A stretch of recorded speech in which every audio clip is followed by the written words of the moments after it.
بسم اللہ الرحمن الرحیم سیدنا کریم صلی اللہ علیہ وسلم۔ السلام علیکم ورحمۃ اللہ وبرکاتہ۔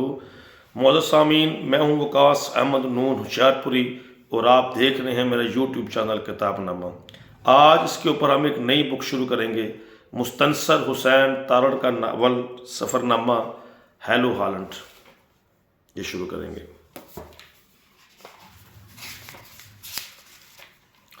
گل لالہ کے دیس میں 40 برس بعد محبتوں کے چراغ، محض خواہش کی شبنم گرانے سے بیتے زمانے لوٹ کر نہیں آتے۔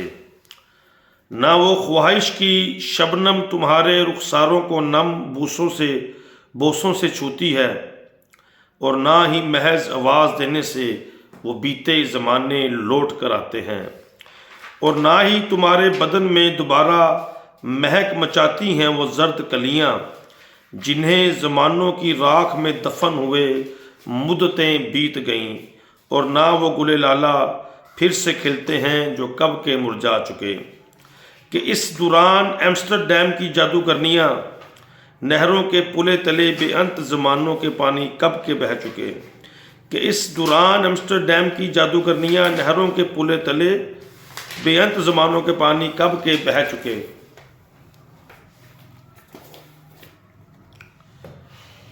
یہ زرد کلیاں اور گل لالہ اور نہروں کے پانیوں پر بہتے خزاں رسیدہ پتے مجھے نہیں پہچانتے، اور کیسے پہچان سکتے ہیں کہ ہر شے تغیر کے ایک بہاؤ میں ہے۔ ان سب نے مجھے تب 40-50 برس پہلے دیکھا تھا تو کیسے پہچان سکتے تھے۔ انہوں نے مجھے تب دیکھا تھا جب جوانی کی موز اور وحشت میری باچھوں کو چیرتی تھی، میرے گھنے گنگریالے سیاہ بالوں میں انگلیوں کی نزاکت اٹک جاتی تھی۔ ایک جست لگاتے ہوئے چیتے کی مانند میرا بدن ستا ہوا تند اور جھپٹنے والا ہوا کرتا تھا، اور اب تغیر کے بہاؤ کی زد میں آ کر میں اجڑ چکا تھا۔ رگوں میں کبھی دوڑتا خون تھم تھم کر ہانپتا تھا کہ اس میں برف کی کرچیاں سرد ہوتی تھیں۔ ایک بے ڈب بوڑھا بدن جس کی توند کو گھیرے میں لینے والی کوئی بیلٹ ابھی تک ایجاد نہیں ہوئی، جس کے بال خال خال ہیں اور ان میں سے چندیا چمکتی ہے جیسے کسی دیوداسی کی بندیا چمکتی ہے، اور یہ بوڑھا ان خال خال بالوں کو اپنے نامہ اعمال کی سیاہی سے رنگتا ہے تو شائبہ ہوتا ہے کہ اس نے خضاب الہی لگا رکھا ہے۔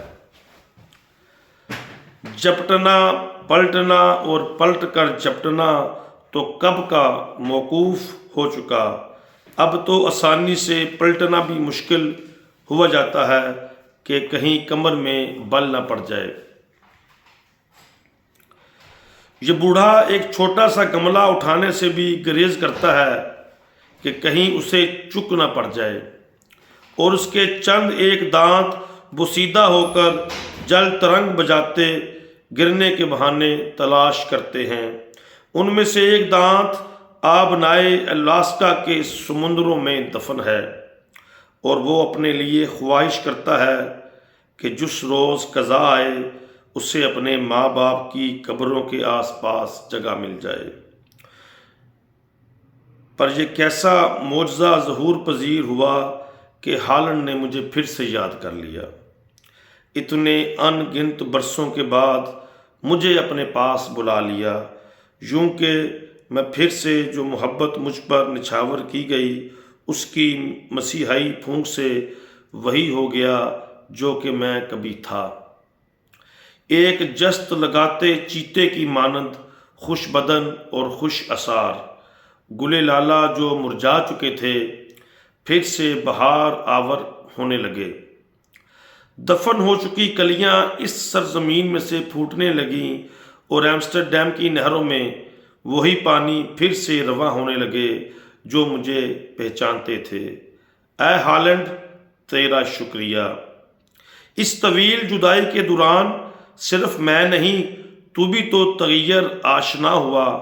تو اب صرف گل لالہ کا دیس نہیں رہا، تجھ میں اب چنبیلی اور موتیے کے پھول بھی مہک آور ہوتے ہیں۔ مجھے کیکر کے زرد پھولوں کی ہلکی خوشبو محسوس ہوتی ہے۔ زرد کلیوں کے روبارو سرسوں کی زردی کی بہار ہے۔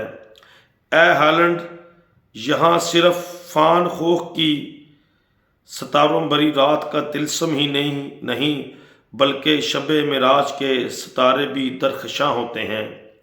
تیری نہریں ابھی تک اس عشق خاص سے آشنا نہ تھیں جس کے بارے میں حافظ برخوردار نے کہا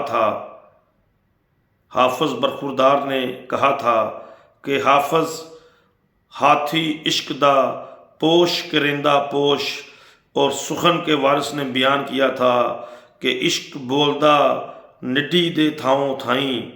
آج ان نہروں میں چناب کی سونیاں اترتی ہیں، سندھ کی مارویاں اپنے کومل بدن نکھارتی ہیں۔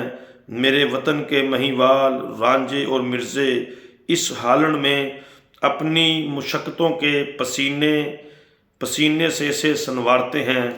انہوں نے ہالینڈ کو میرے لیے ایک اور پاکستان بنا دیا ہے، اور انہوں نے میرے لیے اپنے دل کے دیے جلائے ہیں، عشق کے چراغ روشن کیے ہیں۔ بال چراغ عشق دا تے کر دے روشن سینہ، دل دے دیوے دی روشنائی جاوے وچ زینا۔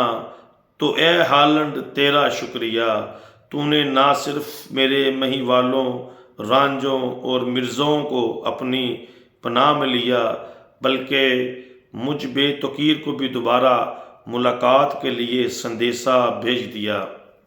میرا دل بھی تیری محبتوں کے چراغ سے روشن ہو گیا ہے۔ اے ہالینڈ، 4 چیزیں ہیں جو دسمبر میں مجھے بلاتی ہیں، ان میں سے ایک شکار ہے، قادر آباد کے آس پاس اور وادی سوات کا ایک سلیٹی منظر ہے، اور کامران کی بارادری سے لگ کر بہتا ہوا دریائے راوی ہے، اور چوک چکلا ہے۔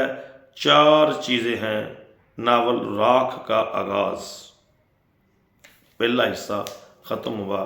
ہیلو ہالینڈ، دیکھتے رہیے کتاب